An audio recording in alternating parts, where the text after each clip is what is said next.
Здравствуйте, на ТНВ. Вечерний выпуск новостей Татарстана. В студии Миляша Кашапова. Мы работаем в прямом эфире. Большая часть Поволжья оказалась в центре двухъядерного циклона. Он принес штормовой ветер в большинство регионов округа. Так, в Татарстане максимальные порывы ветра достигали 28 метров в секунду. Такой показатель зарегистрирован в Мамадыше. В ряде регионов ПФО ветер усилился до 33 метров в секунду. Больше всего от непогоды пострадали Нижний Новгород, Самара, Уфа. Так, днем в Казани не смог сесть самолет из Стамбула.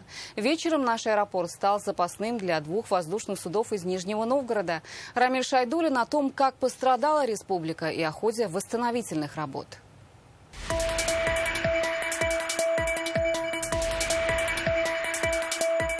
Получился двойной открытый перелом. 29-летний казанец с ужасом вспоминает, как, возвращаясь домой по лесопарковой зоне в Юдино, попал под деревопад. Но немножко не успел. Ногу мне здорово прибило сосной. Спустя буквально полчаса еще одно большое дерево добило это. Как итог, у мужчины двойной открытый перелом. На помощь вызвал родственников. Они и доставили его в больницу. После обследования состояние пациента оценивается как средней тяжести. Эту крышу поднял, сложил, и вот на второе здание, на тот конец вообще сбросил. От напористого ветра сорвало кровлю здания на улице Родины. На глазах казанцев 100 квадратных метров профнастила, как осенние листья, разлетелись по округе и повредили 3 автомобиля. Как говорят жители, в ЧП виновата не только погода. Делали в прошлом году весной или летом, где-то так. Вот. Видите, никакого крепежа не было. Накануне МЧС республики предупреждал татарстанцев о порывистом ветре. Сегодня рассказали о последствиях разгула стихии. В результате воздействия юго-западного ветра порывами до 23-28 метров в секунду поступила информация о 43 случаях падения деревьев в Казани, Набережных Челнах, Зеленодольском, Мамадышском, Заинском, Лаишевском, Бугульминском, Верхнеуслонском и Высокогорском районах. На этих кадрах видно, как ураганный ветер сорвал кровлю с казанского аквапарка в Вахитовском районе. Повредил 4 автомобиля. Вот так он испытывал на прочность лодочную станцию в Зеленодольске. Словно во время шторма лодки буквально вставали на дыбы. В Сокурах ветер повалил светофор. В Кукмарском районе пострадали 2 школы, в Камско-Устинском районе ДК, а в Нурлате ветер унес крышу спорткомплекса. Непогода бушевала и в Челнах. Очевидцы сняли машины, разбитые упавшими от ветра деревьями. Только деревьев, по данным МЧС, накануне было повалено 43. Повреждено 13 машин не только в Казани, но и во всей республике. Самые частые разрушения – срыв кровли. В Казани пострадала 174-я гимназия. Вчера в связи с сильным ветром у гимназии номер 174 сорвало небольшую часть парапета на кровле. При падении никто не пострадал. На учебный процесс данная ситуация не повлияла. На данный момент ведутся работы по устранению произошедшего. Управлением образования Казани ведется мониторинг подобных ситуаций в связи с погодными условиями. Не устояла под силой стихии и крыша Национального музея республики. Само здание осталось нетронутым, но по данным МЧС была повреждена кровля на площади в 60 квадратных метров. Однако оценить масштабы ущерба на историческом здании с почти 140-летней историей журналистам не удалось. По какой-то причине руководство музея не предоставило возможности съемки и отказало в комментариях. Сегодня сила ветра спала, на смену шторма идет облачная и дождливая погода. Вплоть до воскресенья татарстанцев ждет мокрый снег. Рамиль Шайдуллин, Данил Филатов, ТНВ, Казань. Центробанк остановил выпуск новой 1000-рублевой банкноты. Здесь принято решение о доработке дизайна купюры. Новые деньги номиналом 1000 и 5000 рублей презентовали 2 дня назад. На 1000-й купюре изображены музей истории государственности татарского народа и Татарстана в Казани, башня Сюембике на территории Кремля. Также на банкноте есть достопримечательности Уфы и Нижнего Новгорода. Именно дизайн купюры вызвал вопросы. Было много обсуждений в соцсетях. Некоторые посчитали, наш музей представлен без креста, хотя раньше это был православный храм. При этом на банкноте присутствует башня с полумесяцем. По словам специалистов, вопросы к изображению есть и в Уфе. Почему музей этнографии появился на банкноте как символ города? Как сообщил Центробанк, купюра в обращение пока не поступит. Сегодня мы пообщались с экспертом. Они уверены, к разработке дизайна банкнот специальной комиссии нужно было подходить более тщательно и учитывать мнение ученых из Татарстана. Кроме этого, специалисты видят и другие объекты, которые бы отражали межнациональный и межконфессиональный мир в Татарстане. Давайте послушаем. Дискуссия возникла на ровном месте, ее можно было бы не допустить, если бы разработчики согласовали с регионом то изображение, которое они планируют сделать. И на территории Казанского Кремля есть прекрасный православный собор, есть прекрасная мечеть, и они гармонично сочетаются на одной фотографии. Можно было именно это изображение поместить на дизайн банкноты и не допустить ненужных интерпретаций, рассуждений. Это, скорее всего, такая вещь, которая, наверное, заранее была не придумана, а проявилась или в силу некомпетенции, или в силу того, что, соответственно, не посоветовались с профессионалами в этой сфере. Потому что, мне представляется, что если мы бы имели на этой купюре, скажем, Кул-Шариф, который соседствует с Благовещенским собором, это бы никого не удивило, и все бы под этим могли подписаться. Я думаю, как и верующие двух конфессий, да, так и люди, соответственно, которые светский образ жизни ведут. И это совершенно нормально для Татарстана. Мы знаем много улиц, много объектов, да, где кресты соседствуют с полумесяцами, и ни у кого это не вызывает какого-то там ужаса, неприятия. Самое главное, нас обидели тем, что не увидели того, чем мы дорожим вообще-то в Татарстане, в Казани.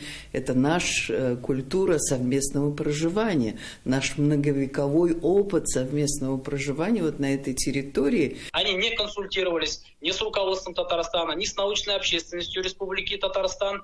То есть это люди сторонние абсолютно, это жители Нижнего Новгорода. Среди них нет ни одного татарина, ни одного человека, знающего, погруженную в научную, в культурную жизнь столицы Татарстана.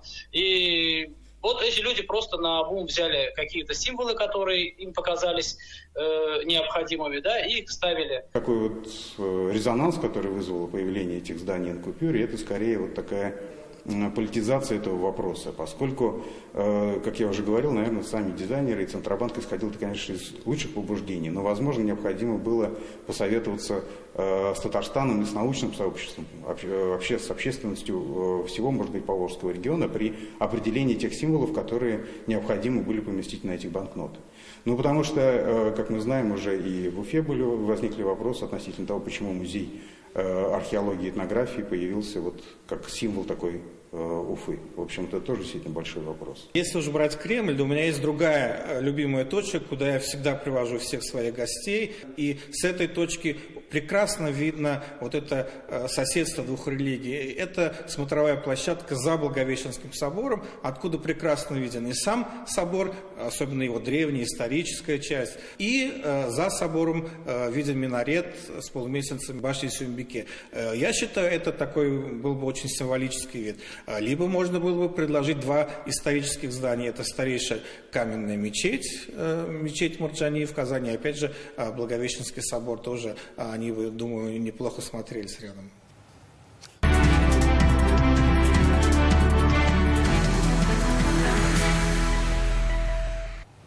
В Казани появился новый старый памятник Пушкину. Сегодня его торжественно открыли на территории 93-й гимназии, которая с этого года носит имя русского поэта.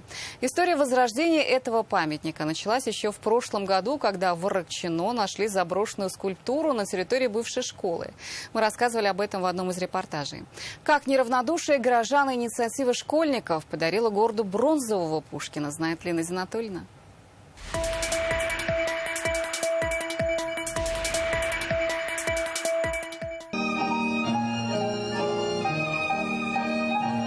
Настала осень золотая, природа трепетна, бледна. Пожалуй, сказал бы сегодня сам поэт. Пушкин в сердце каждого, отмечает Фарид Мухамедшин, а его стихи мы часто цитируем в повседневной жизни. Встречаем времена года пушкинскими. Мороз и солнце, день чудесный. Или унылая пора очей очарования. Его слог уже более 2 столетий считается золотой мерой, классической нормой русского литературного языка. В Казани мы особенно чтим поэта, храня память о визите Александра Сергеевича в наш город ровно 190 лет назад. Прототипом памятника стала композиция, установленная в 1956 году на территории бывшей школы в поселке Аракчино. После ее закрытия за скульптурой некому было следить, и в прошлом году бетонный памятник нашли в заброшенном состоянии. По инициативе Русского национально-культурного объединения республики при поддержке руководства Татарстана его воссоздал из бронзы скульптор Артур Давыдов. У уже теперь несуществующей школы Кировского района была подшефная военная часть, находящаяся рядом. И начальник этой части подарил и детскому саду, и школе несколько скульптур. Говорят, что это были рабочие эскизы скульптора Мануйлова. Ну, остальные были, видимо, утрачены, а Пушкин устоял. В Казани это второй памятник Пушкину в полный рост. Первый установлен возле Оперного театра на площади Свободы. Народная тропа, конечно, не зарастет ни к одному из них, как и потомки не перестанут обращаться к строкам великого русского поэта. Пока свободою горим, пока сердца для чести живы, мой друг, отчизне посвятим души прекрасные порывы. С этого года гимназии присвоили имя Александра Пушкина. Здесь уверены, скоро таких школ станет больше. В следующем отмечается 225-летие гения русского слова. Лина Зинатульна, Алмаз Зейдинов, ТНВ Казань. В Казани продолжается международная научная конференция, посвященная письменной культуре народов России, истории письма европейской цивилизации. В Татарстан приехали порядка 200 историков и лингвистов из России, Ирана, Азербайджана, Казахстана, Узбекистана, Армении. Они рассказали о сохранении наследия древней письменности в своих странах. В Музее Казани и Санкт-Петербурга представили уникальную выставку редких рукописных книг, фрагментов римского миссала, государственных посланий. Какие проблемы затронули лингвисты и к каким выводам пришли, знает Сирина Васильева. Арабские буквы очень красивы, потому что они все пишутся по пропорциям. Это один из залов Национальной библиотеки. Перед конференцией мастер Алфия Исхакова знакомит посетителей с искусством арабской каллиграфии. Они учатся писать свои имена древней вязью, создают собственные шамаили. Арабская письменность, она помогла татарскому народу сохранить самоидентичность. Арабская графика очень пластична, красива. Она соответствует звуковому фонетическому составу татарского языка. И поэтому, я думаю, у нее очень широкое будущее. Это произведение вторичности татарского богослова и историка Шахабуддина Марджани. В соседнем зале выставка «История письма европейской и восточной цивилизаций». Настольные календари, автограф Петра I, документы эпохи Средневековья и нового времени. На выставке представлен 91 письменный артефакт. Часть экспонатов из фондов музеев Татарстана, другую привезли из Санкт-Петербурга. Это коллекция выдающегося ученого, выпускника Казанского университета Николая Лихачева. Этот уникальный взгляд на историю культуры Николай Петрович Лихачев привез в Петербург отсюда, из Казани, привезя в Петербург свои идеи, не только коллекционерские, но и научные. Он связал наши два города. Этот проект «Дань памяти» выдающемуся ученому. Этот проект, я надеюсь, откроет дальнейшие перспективы нашего сотрудничества. У нас есть огромная возможность поделиться опытом и накопленным громадным материалом, который у нас более 8 тысяч у нас есть письменных форм. И чем глубже мы с вами узнаем нашу историю, возникновение, становление наших языков, тем больше у нас будет уважения к своим родным языкам. Первая международная конференция собрала около 200 историков, археографов и лингвистов из России, Ирана, Казахстана, Узбекистана, Азербайджана и Армении. Спикеры рассказывали о руническом и уйгурском письменах, о роли и значимости письменности в историческом контексте. На конференции представили интернет-портал, посвященный памятникам письменности европейской цивилизации. Любой желающий может ознакомиться с образцами письма на разных языках. Мы в этих конференциях участвуем и делимся своим опытом по сохранению рукописного фонда наших институтов. Татары узнают, что их произведения создали, а сейчас они утеряны, но эти рукописи уже в Азербайджане имеются. Глобальная проблема, которая, я думаю, она есть во всех языках, связанные с процессами цифровизации языка, с процессами возникновения новых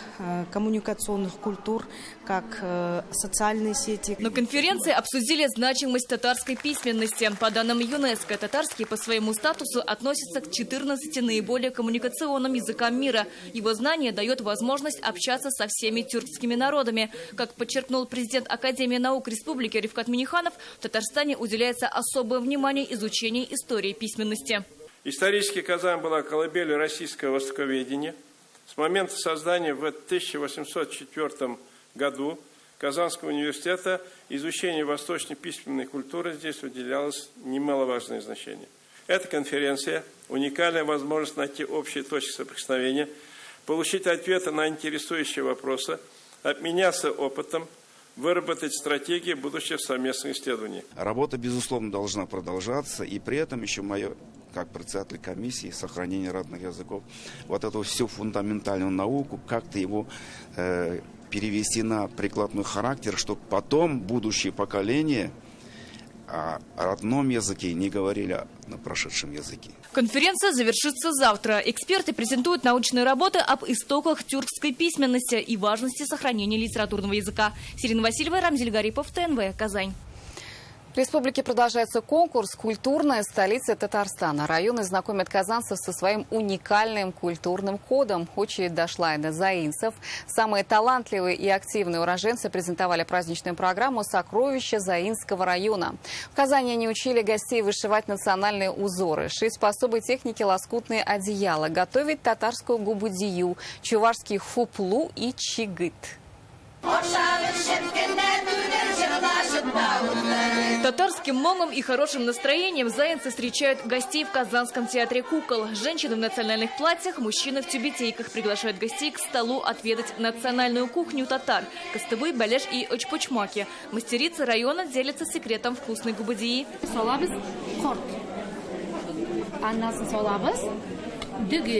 Самые тонкости они объясняют, как работать с тестом, что в начале. Вот мы же все-таки хозяева, хозяйки, и мы печем губадью. Но иногда думаешь, что в начале? Хорт, это понятно, внизу. Рис сначала или яйца сначала, а когда изюм? Проходите, гости наши званые. Рядом можно увидеть, как русские мастера создают куклы-обереги. Когда ее делали потом, с хорошими помыслами, с мыслями на желание, на женихов, на мужей, как бы девушек, это же так же связано. И когда куколка была готова, ей повязывали вот сюда ленточку и загадывали желание. Со своей национальной кухней гостей знакомят кряшеные. Привезли пироги, сушеные овощи. Их обычно готовят на Петрау. Мастерицы также показали казанцам специальную технику шитья лоскутного одеяла. Техника называется «Есенинское одеяло», и зародилось оно на Рязанщине. Вот как интересно, что дошло и до нас, до Татарстана. И вот мы с удовольствием в Заинске пробуем.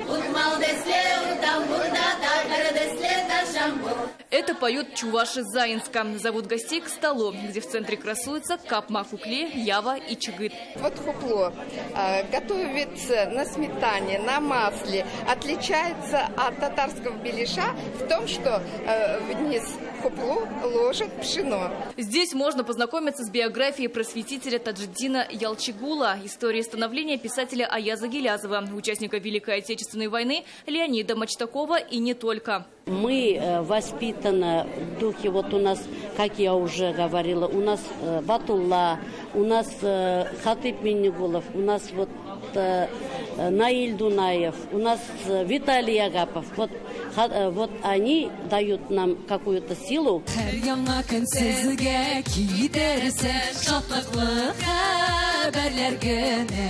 Ярких красок добавила насыщенная концертная программа самодеятельных коллективов. Ее посвятили малой родине и году национальных культур и традиций.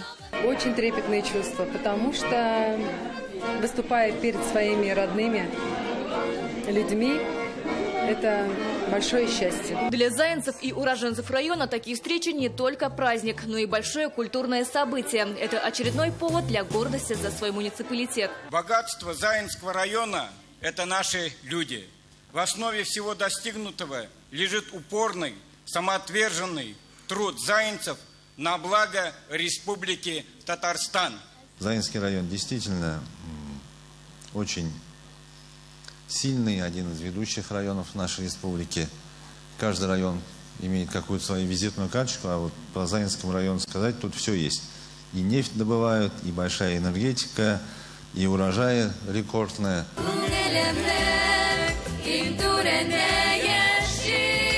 Конкурс «Культурная столица Татарстана» стартовал в конце марта. До 24 ноября свои программы в столице представят все районы. Победитель получит сертификат на 3 миллиона рублей. Сирина Васильева, Адельмин Дубаев, ТНВ, Казань. Мы продолжаем рубрику, посвященную Году национальной культуры и традиции Айда Татарстана. И сегодня познакомимся с татарским праздником Сюмбюле. Его отмечают сразу после уборки урожая. Это почитание труда аграриев. Немного позабытые в последние годы праздник сейчас возрождают. Традиции в сентябре представили в Старо-Татарской Слободе. Айда Татарстан!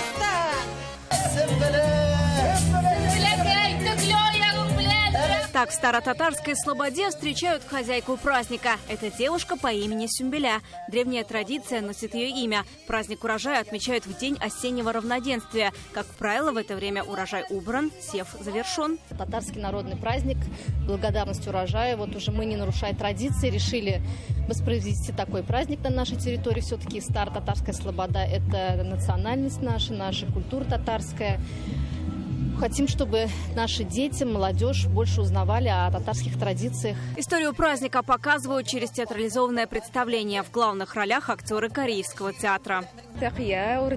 На голове у меня необычный венок. Как видите, он не из цветов, а из колосьев пшеницы. Это показатель хорошего урожая. Красиво сочетается с нарядом в национальном стиле. Мы представляем сегодня воду, небо, земля. Мы через свои образы людям объясняем, говорим, чтобы сохраняли природу. Сюмбюля называют праздником труда. Он имеет древние корни. Его отмечали, радуясь, что закончились полевые работы. В праздник Сюмбюля отдыхали после длительных сложных работ. С детства, с 6-7 лет мы же выросли на урожайных полях, когда у нас серпом убирали, когда мы же каждый вот это не оставалось, собирали все как крупинки этих зерен. Украшение стола – хлеб нового урожая. Раньше его обязательно пекли сами. Говорят, выпечка хлеба – это одновременно и простое, и сложное занятие. Не у каждой хозяйки он получается мягким, ароматным и воздушным. Давайте вспомним рецепт. Смешиваем сначала сухие продукты, просеиваем муку, добавляем соль, сахар и дрожжи, вливаем теплую воду. Ее температура обязательно должна быть больше 40 градусов. Добавляем подсолнечное масло, замешиваем тесто. Миску смазываем растительным маслом и помещаем туда тесто на 30 минут, накрыв, например, полотенцем. Оставляем в теплом месте, чтобы тесто хорошо подошло. Придаем форму и снова даем постоять 20 минут. Потом можно в духовку. Чтоб хлеб был на столе, сколько человек должен трудиться? Из маленького зерна, даже до этого. Человек очень много трудится, пашет, сеет, растет потом. После этого только получается зерно. Когда получилось зерно, тоже очень нужно вкладывать много труда. Считается, что праздник предшествовал свадебной паре. В это время девушки и парни собирались и присматривались друг к другу. С праздником связан красивый обычай. В деревне выбирали самую озорную, острую на язык светловолосую девушку. Одевали ее в национальный костюм, выводили в поле и задавали ей каверзные вопросы о предстоящей зиме, спрашивали, каким будет следующий год и чего ждать земледельцу. К предсказаниям Сюмбюли прислушивались даже старейшины. За хорошее предсказание аплодировали и говорили: «Пусть твое предсказание сбудется». Считалось, Сюмбюля обязательно должна иметь светлые волосы, потому что они – символ осени и золотых колосьев. Праздник Сюмбюля в Старо-Татарской Слободе собрал много гостей. С обычаями знакомятся не только казанцы, но и представители татарских диаспор из других регионов. Мы каждый год проводим этот праздник у себя в Ульяновске. Я работаю в Центре татарской культуры. У нас очень много детей участвуют на этом празднике. У нас детский формат. Чтобы передать наши традиции, язык, красоту языка, красоту наших песен, обычаев, традиций, игр. Прожил на севере 17 лет. Я очень скучал по этим праздникам. Я все эти праздники все посещаю, все сабантую, Всегда приезжаю в Казань. Сюмбеля – праздник не такой известный и популярный, как Сабантуй или Наурус. В год национальных культур и традиций он приобретает новое значение. Планируют проводить каждый год, ведь это время подведения итогов летнего труда. Вероника Гайнудинова, Алмаз Зиадинов, ТНВ, Казань.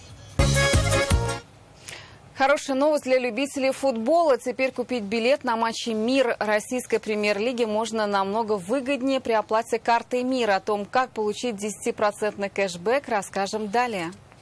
Раньше я стоял в кассах, тут были большие очереди, а сейчас я покупаю все через сайт, где делать все очень быстро, удобно. Онлайн-покупка билетов на футбол теперь экономит не только время, но и деньги болельщиков. За каждый второй билет, приобретенный по карте «Мир», до 25 мая можно получить кэшбэк 10%. К этой акции присоединились все 16 клубов премьер-лиги, в том числе казанский «Рубин» и московский ЦСКА, которые в эту субботу встретятся на поле Акбарс-арены. Сейчас очень стало удобно. Указал фамилию, имя, отчество, указал, что у тебя есть фан-айди, и все. И тогда буквально там 2-3 минутки, и сразу происходит оплата, и билет оказывается на почте, и тебе через несколько дней возвращается кэшбэк.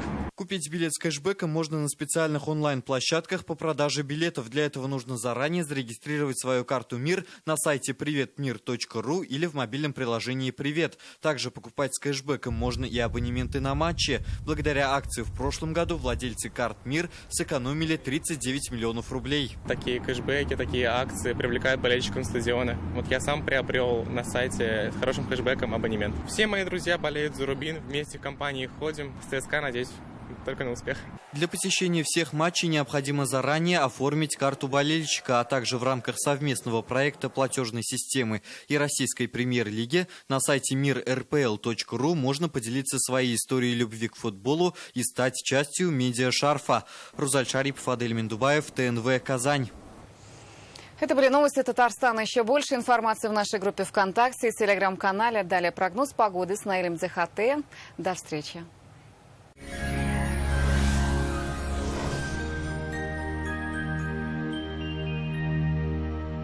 Здравствуйте, Исянмисыз, в студии Наиль Дзехате.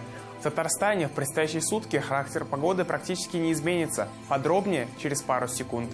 Изготовление любой корпусной мебели от Данил Мастер в октябре со скидкой 10%. Не откладывайте на завтра свою мечту о новой кухне или шкафу-купе по вашим размерам.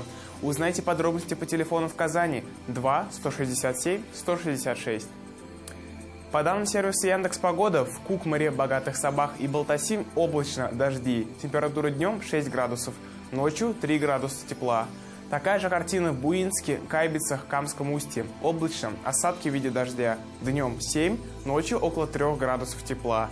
В Чистополе, Нурлате и Мамадыше днем до 8 градусов тепла, ночью до плюс 4. Здесь тоже облачно и дождливо. В Набережных Челнах, Менделеевске и Актаныше днем 6-7 градусов, ночью 3. Здесь также повсеместно дожди. В Альметьевске, Бугульме, Азнакаево днем до 8 градусов тепла, ночью не больше 2 градусов. Здесь также пасмурно и дождливо, а местами возможен мокрый снег. Банк Аверс оказывает весь спектр банковских услуг для частных лиц и корпоративных клиентов. Для бизнеса банк предлагает услуги по расчетно-кассовому обслуживанию, кредитованию, банковские гарантии и продукты с возможностью эффективно размещать свободные денежные средства.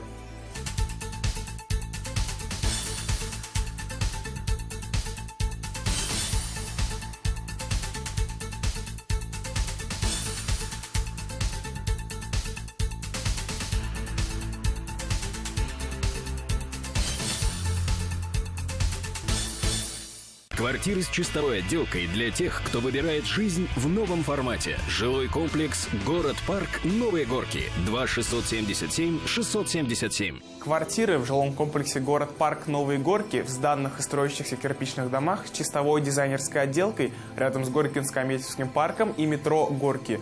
Подробности по телефону 2 677 677. Строительная компания «Грань». В туристических зонах нашей республики температура также понижается, осадки не прекратятся. В Свияжске облачно, ожидаются дожди, 6 градусов днем и 3 градуса ночью. В Болгаре также прогнозируются осадки, днем 7, ночью 3 градуса тепла. В Елабуге днем также плюс 7, ночью 3 градуса, здесь тоже дождливо. Санчи благотворно влияет на работу всего организма, дает энергию, укрепляет иммунитет, нормализует сон, способствует устранению головных болей и хронической усталости.